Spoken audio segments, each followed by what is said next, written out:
Morning dear students, Gayatri विद्या मंदिर YouTube channel पर आप सभी का हार्दिक स्वागत। आज हम 9th क्लास के विज्ञान विषय का 5वां पाठ पढ़ने जा रहे हैं। इसमें पिछले 4 वीडियो में वीडियो लेक्चर आपके 5वें पाठ पर आधारित हो चुके हैं। आज 5वां वीडियो लेक्चर रिलीज होने जा रहा है, तो उसमें आप देखोगे क्या कोशिका पर आधारित देख रहे हो। तो कल वाले वीडियो में आपने देखा था कोशिका द्रव्य क्या होता है और कोशिका द्रव्य के अंदर पाए जाते हैं कोशिका में कल आपने देखा था अंतःपटल जालिका के बारे में आपने स्टडी की थी। एंडोरेटिकुलम को स्टडी की करके बताया कि मतलब इसकी क्या विशेषता होती है, क्या कार्य करती है, उस पर आधारित अपने पूरी घटना को देखा था। आज हम देखेंगे गोल्जी उपकरण सेकंड। कोशिका में कौन सा पढ़ने जा रहे हैं? गोल्जी उपकरण। गोल्जी उपकरण क्या होता है, क्या इसको सामान्य भाषा में क्या कहते हैं? गोल्जी का। गोल्जी उपकरण या गोल्जी का क्या होती है? तो आप देखिए कोशिका में किस प्रकार की संरचना पाई जाती है। एक पुट्टी का रूप में, ऐसे बंडल के रूप में संरचना पाई जाती है, एक दूसरे आपस में समानांतर रूप से जुड़ी होती है, परंतु ये पुट्टी का पुंज बनाता है, मतलब कहते हैं पुट्टी एक बंडल बनाने का काम करती है, बंडल के रूप में होती है। ये क्या आपको पुट्टी का। तो आप देखते हो कोशिका में पाई जाती है और इसके क्या कार्य हैं, कैसे काम करती है, इसकी क्या भूमिका है, तो उसको अपन डिस्कस आज इस वीडियो में करेंगे। तो देखिए आप देख रहे हो गोल्जी का क्या है। तो सबसे पहले आपके दिमाग में रखना है कि गोल्जी का की खोज किसने की थी। तो दिमाग में रहेगा गोल्जी का की खोज करता कौन है? Camillo Golgi. कैमिलो गोल्जी ने गोल्जिका की खोज की। तो खोज करता आपने कौन सा हो जाएगा? Camillo Golgi. अब देखते हैं गोल्जिका एक झिल्ली कोशिकांग है। कैसे है? झिल्ली युक्त कोशिकांग, मतलब इसके ऊपर क्या पाई जाती है? झिल्ली पाई जाती है। ऐसा नहीं मतलब बिना झिल्ली वाला नहीं, इस पे क्या पाई जाती है? झिल्ली पाई जाती है। ऐसी क्या पाई जाती है? झिल्ली की झिल्ली आप देखते हो। तो झिल्ली युक्त पुटिका है जो एक दूसरे के समांतर रूप से सजी रहती है, जिन्हें कुंडलिका भी कहते हैं। किस नाम से जानते हैं इसको? पूरे बंडल को अपन कुंडलिका के नाम से भी जाना जाता है। पुटिका होती है ये जो एक दूसरे के ऊपर क्या समांतर क्रम में सजी रहती है, और इस पूरे बंडल को क्या बोलते हैं? अपन कुंडली, कुंडिका क्या कहेंगे? कुंडिका क्या है? इससे कहते हैं आप क्या कहोगे? गोल्जी का झिल्ली पुटिका होती है जो एक दूसरे पर समांतर रूप से सजी रहती है, और इसी पूरे पुंज को ही कुंडलिका कहते हैं। दिमाग बात रहेगी। यस, आगे गोल्जी का ईआर का पूरा नाम कल मैंने क्या बताया था? एंडोरेटिकुलम या हिंदी में कहते हैं अंतर्द्रवी जालिका। तो ये गोल्जिका होती है वो अंतर्द्रवी जालिका से क्या होती है? क्रसेबल में होती है। ऐसे अंतर्द्रवी जालिका की आपने पढ़ी थी कल, तो उससे क्या होती है? क्रसेबल में होती है, जुड़ी रहती है। वह जटिल तंत्र का निर्माण करने में मुख्य भूमिका निभाती है। कोशिका में जटिल तंत्र का निर्माण करना है तो उसमें गोल्जिका का विशेष योगदान रहता है। देखते हैं आप जो अंतःपटल जालिका में संश्लेषित पदार्थ होते हैं वो गोल्जिका में पैक किए जाते हैं। किसमें पैक होंगे? गोल्जिका में। पैक कहाँ पे होंगे? गोल्जिका में पैकिंग की जाती है, तथा पदार्थों का स्थानांतरण करने में इसका विशेष योगदान होता है। बाह्य पदार्थों को देना या बाहर से अंदर लेना या क्या करना, उस पर इसका विशेष योगदान रहता है। क्यों? क्योंकि गोल्जिका एक अंतःपटल जालिका से क्या होती है? क्रसेबल में होती है, और अंतःपटल जालिका से टच होने के कारण पदार्थों को आदान प्रदान करने में विशेष योगदान प्रदान करने का कार्य भी गोल्जिका करती है। अगला देखते हैं इस पुटिका जो ये बनते हैं ना आपके बंडल, छोटे पार्ट बनते हैं, तो यही क्या है? पुटिका। ये क्या है? पुटिका। इसमें विभिन्न प्रकार के पदार्थों का संचय भी होता है। कई प्रकार के पदार्थों को क्या करते हैं? संचय करने का काम करते हैं। संचय मतलब स्टोरेज का काम करते हैं। जो विशेष कोशिका में काम करने वाले पदार्थ होते हैं उनको क्या करते हैं? स्टोर करने का भी काम ये करते रहते हैं। तथा रूपांतरण, बदलना, जैसे मतलब अलग अलग पदार्थों में जटिल शर्करा को नॉर्मल शर्करा में, या नॉर्मल शर्करा जटिल शर्करा में, या कोई आपके हानिकारक पदार्थ है उसको न्यूट्रलाइज करना, या जो लाभदायक पदार्थ है उसको विसर्जित करना, फैलाना। तो ये कई प्रकार के पदार्थों का संचय करना, रूपांतरण करना, बंद करना मतलब खंडन करना, जो हानिकारक पदार्थ है तो उसको क्या करना, निराकरण करने में भी इसकी विशेष भूमिका रहती है। किसकी? इन पुट्टिका। दिमाग बात रहेगी। क्या बताया कि इस पुट्टिका में पदार्थों का संचय, रूपांतरण व बंधन करना होता है। जो भी प्रोसेस होता है उनको सभी को ये संपन्न करने में विशेष योगदान देती है। क्यों देती है? क्योंकि ये ऐसे आपसे कनेक्टेड होती है और ये ऐसा क्या कार्य है, किस प्रकार से, कितने प्रकार की होती है, इनके बारे में आपने कल वाले वीडियो विस्तार रूप से पढ़ा है। आज देख रहे हैं अपन गोल्जी के बारे में। अगला देख रहे हैं सामान्य शर्करा को जटिल शर्करा में बदलने में इसका विशेष योगदान होता है। गोल्जी का आप देखते हैं तो ये पदार्थों को संचय का रूपांतरण करने में विशेष योगदान देती है। तो आपने देखा कि सामान्य शर्करा होती है, शर्करा मतलब आप जानते हो जैसे ग्लूकोज है, फ्रक्टोज है, माल्टोज है, तो इन पदार्थों को जो सरल शर्करा है उसको किस में कन्वर्ट करेगी? जटिल शर्करा में क्या कर देती है? कन्वर्ट कर देती है। इसके अतिरिक्त ये आपने देखा गया गोल्जिका में रिसर्च करने पर यह पाया गया कि गोल्जिका द्वारा लाइसोसोम का भी निर्माण किया जाता है। किसका? लाइसोसोम व शुक्राणु के सिर हेड पार्ट का निर्माण करने में इसके विशेष योगदान रहता है। किसका? गोल्जिका का। देखिए लाइसोसोम क्या होता है इसको अभी डिस्कस करेंगे। जस्ट अगला वीडियो में गोल्जिका के बाद में ये आएगा, लाइसोसोम पढ़ेंगे विस्तार रूप से। और शुक्राणु के सिर का निर्माण होता है। जैसे आपने शुक्राणु ये देखा, शुक्राणु का ये तीन पार्ट होता है, वो तो कार्कास है और ये हेड पार्ट होता है, ये सिर। ये क्या है? शुक्राणु का सिर। और ये क्या है? पूंछ। पूंछ का निर्माण तो होता है वो कार्कास से होते हैं और सिर का निर्माण होता है वो किससे होता है? आपके गोल्जिका से। किससे होता है? गोल्जिका से। तो गोल्जिका सिर बनेगा और सिर के माध्यम से ये सिर कई प्रकार के हार्मोन रिड्यूस करता है और वही हार्मोन एंजाइम अंडे पे क्या करता है? अटैक करता है और अंडे की बाहरी झिल्ली को अटैक करके तोड़ता है और फिर बाद में अंडे प्रवेश करने के बाद में भ्रूण का सिर का हेड का निर्माण भी इसी से ही होता है। ये दिमाग में आपके साथ जो डीएनए होता है या जो आनुवंशिक लक्षण होते हैं जो जेनेटिक या पैतृक जीनों द्वारा आते हैं तो वो सारे लक्षण इसी हेड पार्ट में बने रहते हैं और यही डायरेक्ट जाके आगे ब्रेन का निर्माण करता है। मस्तिष्क किससे बनता है? इसी से बनता है। और आगे ये पार्ट इसमें वो आपके क्या बनेगा? बॉडी के अन्य पार्ट बनाने में काम विशेष योगदान रहता है। आपने देखा होगा बायोलॉजी वाले सब्जेक्ट में विस्तार रूप से आप जैसे आपकी क्लास का स्टैंडर्ड बढ़ेगा वैसे आपको बता दिया जाएगा कि मतलब किस प्रकार से इसकी भूमिका रहती है। तो इसको अपन पढ़ेंगे विस्तार रूप से। आप जैसे अगली क्लास में जाओगे तो आप देखोगे इसको। तो आपने गोल्जिका उपकरण के बारे में पढ़ा, इसका आप एक बार स्क्रीनशॉट ले लीजिए, फिर पुनः एक बार मैं इसको रिवाइज करवा देता हूँ मैटर, फिर अपना आगे दूसरे तीसरे टॉपिक पे जाएंगे लाइसोसोम पे। देखिए एक बार पुनः देखिए गोल्जी उपकरण या गोल्जिका भी कहते हैं इसको। इसकी खोजकर्ता कैमिलो गोल्जी है। गोल्जिका झिल्ली युक्त पुट्टिका है जो एक दूसरे पर अध्यारोपित रहती है, सजी रहती है, जिन्हें कुंडलिका कहते हैं। क्या कहते हैं? कुंडलिका कहते हैं। ये पूरी पूरी कुंडी हो जाएगी। गोल्जिका में गोल्जिका होती है वो ईआर से कनेक्टेड होती है। ईआर का मतलब है अंतःपदवी जालिका से क्या होती है? कनेक्टेड होती है। वो जटिल तंत्र का निर्माण करने में विशेष योगदान देती है। ईआर में संश्लेषित पदार्थ गोल्जिका में पैक किए रहते हैं। जो ईआर में जो संश्लेषित पदार्थ होते हैं मतलब ईआर में जो जितने भी पदार्थ बनते हैं उनको स्टोरेज कहाँ पे किए जाते हैं? गोल्जिका में पैक किए जाते हैं। और गोल्जिका पदार्थ को स्थानांतरण करने में विशेष योगदान प्रदान करती है कि कौन से पदार्थ को अंदर लेना, कौन सा बाहर भेजना, तो सभी को स्थानांतरण करने की विशेष योगदान गोल्जिका का रहता है। इस पुट्टिका में पदार्थों का संचय करना, रूपांतरण करना, बंधन करना आदि कार्य संपन्न होता है। किसमें? गोल्जिका में। सामान्य शर्करा को जटिल शर्करा में बदली जाती है गोल्जिका द्वारा रूपांतरित करने में इसका योगदान। तब आपने पढ़ा कि रूपांतरण के अंतर्गत एक उदाहरण जैसे आपने देखा कि सामान्य शर्करा होती है उसको जटिल शर्करा में कन्वर्ट करने में गोल्जिका का योगदान रहता है। अगला लास्ट पॉइंट आप क्या है? इसके द्वारा लाइसोसोम और शुक्राणु के सिर पार्ट का निर्माण किया जाता है। तो इसका आपने गोल्जिका के बारे में डिस्कस किया। अभी अपन सेकंड पॉइंट पढ़ने जा रहे हैं, वो है आपके लाइसोसोम। इसका आप स्क्रीनशॉट ले लीजिए, फिर मैं इस मैटर को हटा रहा हूँ। देखिए तीसरा आपके कोशिकांग वो है आपके क्या?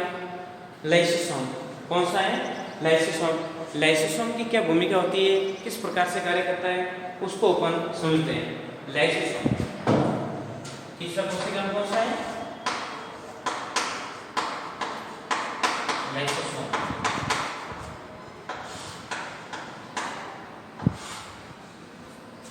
क्या बताया रखा है कि लाइसोसोम को अपन क्या कहते हैं, कोशिका की आत्मघाती थैली भी कहते हैं।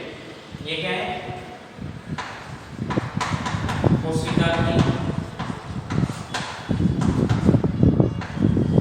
आत्मघाती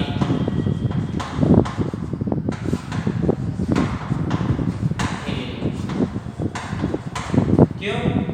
कई बार ऐसे एंजाइम होते हैं जो कोशिका में उनका पूर्ण रूप से पास नहीं हो पाता है, तो कभी बार ये फट जाता है, लाइसोसोम पार्ट क्या होगा, फट जाता है, और फटने के कारण इसमें ऐसे एंजाइम उपस्थित होते हैं जो कोशिका को पूर्ण रूप से क्या कहते हैं, नष्ट करने में भी विशेष योगदान देते हैं। तब हम इसको क्या कहते हैं, आत्मघाती थैली के नाम से भी जाना जाता है। ऐसे आपने देखे होंगे बिंदुआकार संरचना होती है कोशिका में। ये संरचना क्या है? लाइसोसोम के पार्टीशन देयर है। इसमें विभिन्न प्रकार के क्या पाए जाते हैं, एंजाइम पाए जाते हैं, और वो एंजाइम विभिन्न प्रकार के खाद्य पदार्थ आदि को उनको क्या कहता है, अपघटित करने में विशेष योगदान देते हैं।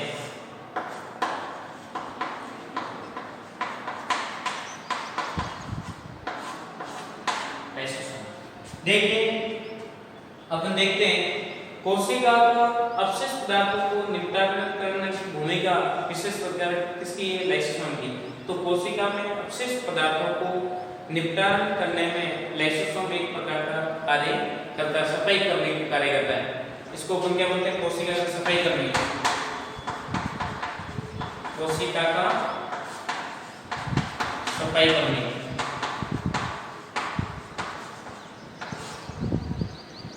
कोशिका का सफाई करने कहा जाता है। कोशिका का सफाई करने किसे कहा जाता है? तो आप दिमाग में रखना है, लाइसोसोम को। क्यों? क्योंकि ये कोशिका में विभिन्न प्रकार के अपशिष्ट पदार्थों को निपटान करने में विशेष भूमिका प्रदान करता है। देखिए कोशिका को विभिन्न प्रकार के अपशिष्ट पदार्थ, कोशिका में अपशिष्ट पदार्थों का निपटान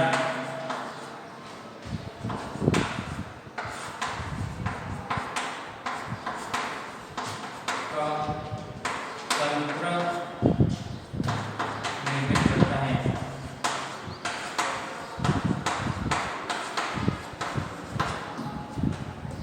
एक प्रकार आप देखोगे इसका एक सिस्टम होता है, कोशिका में विभिन्न प्रकार के अपशिष्ट पदार्थ बन गए तो उसको निपटान करने में इसका विशेष योगदान रहता है। तो तभी इसी की वजह से इसको क्या बोलते हैं? कोशिका का सफाई करने का गया है। कोशिका की सफाई करने किसे कहा गया है? तो किसको कहा गया है? लाइसोसोम को। दिमाग बात रही। या कोशिका की आत्मघाती थैली किसे कहा गया है? लाइसोसोम को।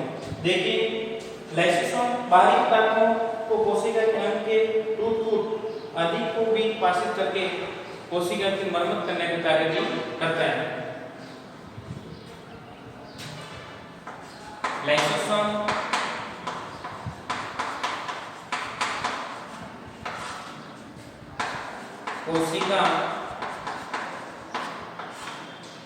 कोशिका में बाहरी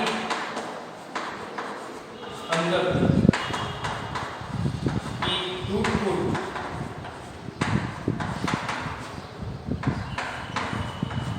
होने पर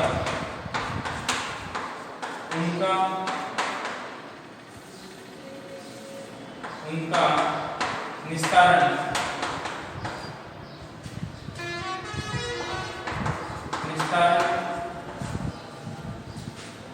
करके कोशिका की सफाई करता है।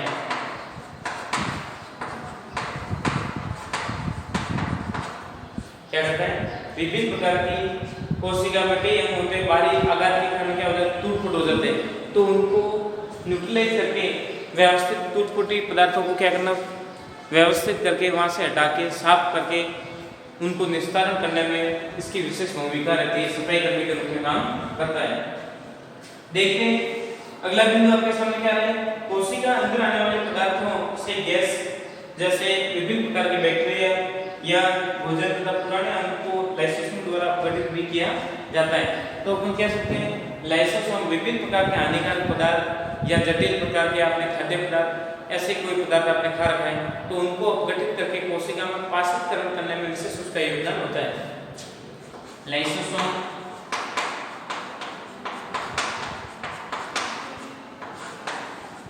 कोशिका में अंतःग्रहण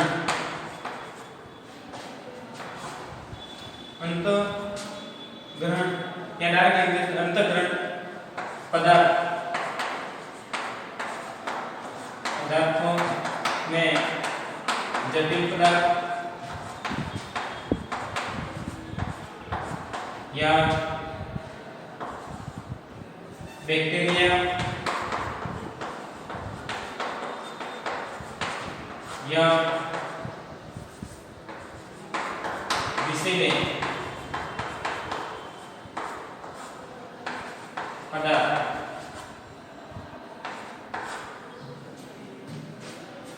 को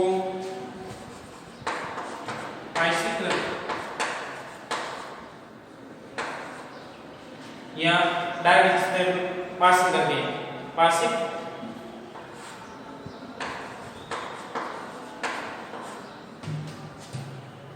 उदासीन हैं करके उदासीन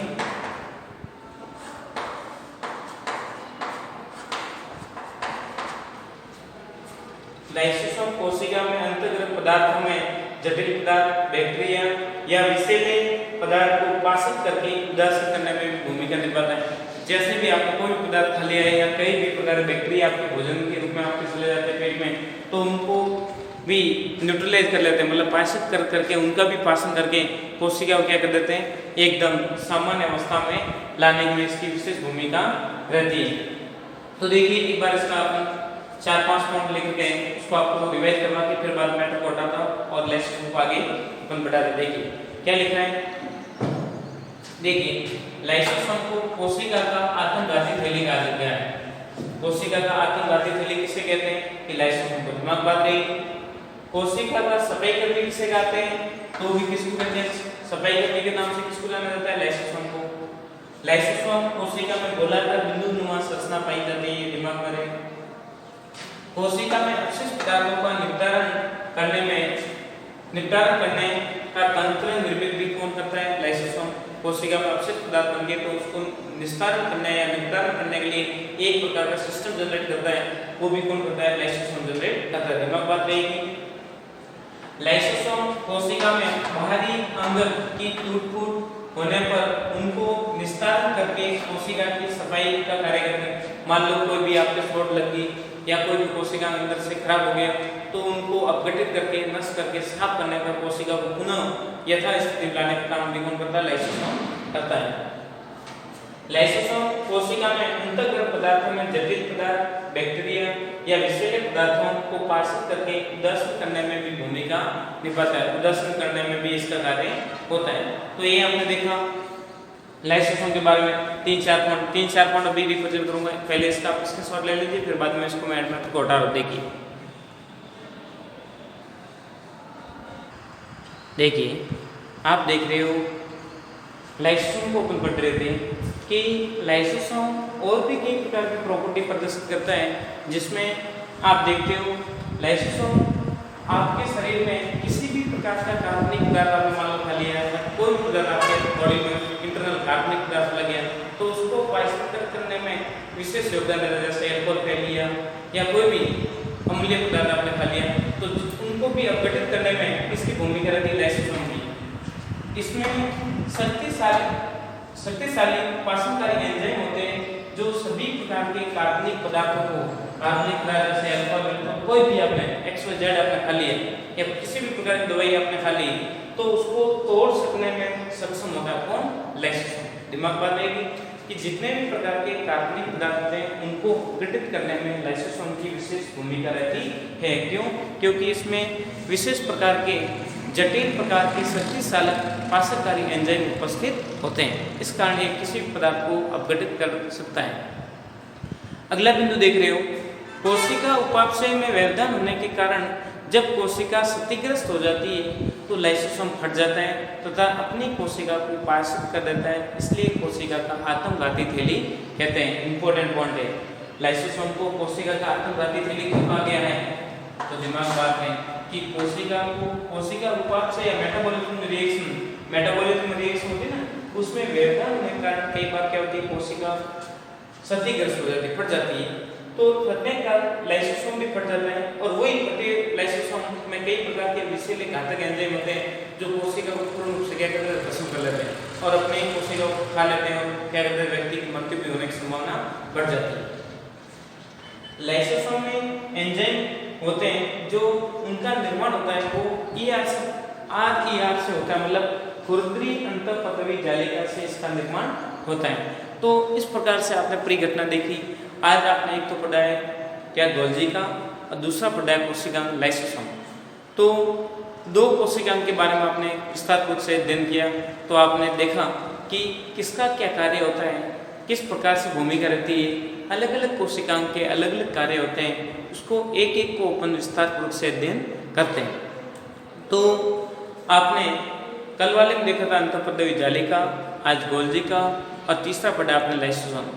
कल वाले वीडियो में आएंगे, आगे आप देखोगे माइटोकॉन्ड्रिया ये क्या होते हैं, क्या उसकी भूमिका रहती है, किस प्रकार से कार्य करते हैं, तो उनको अपन विस्तारपूर्वक से देखेंगे और समझेंगे कि मतलब उनको किस प्रकार से किसी भी कोशिकांग को मान लो अलग अलग फैक्टरों द्वारा प्रभावित हो जाता है तो उनका क्या इफेक्ट पड़ता है बॉडी पे, तो एक एक को उनको समझना अनिवार्य होता है। तब आज अपन ने दो ही कोशिकांग को व्यवस्थित समझाएं। इनको आप घर बैठ के वीडियो लेक्चर को देखें, आराम से समझिए, नोट्स बनाइए।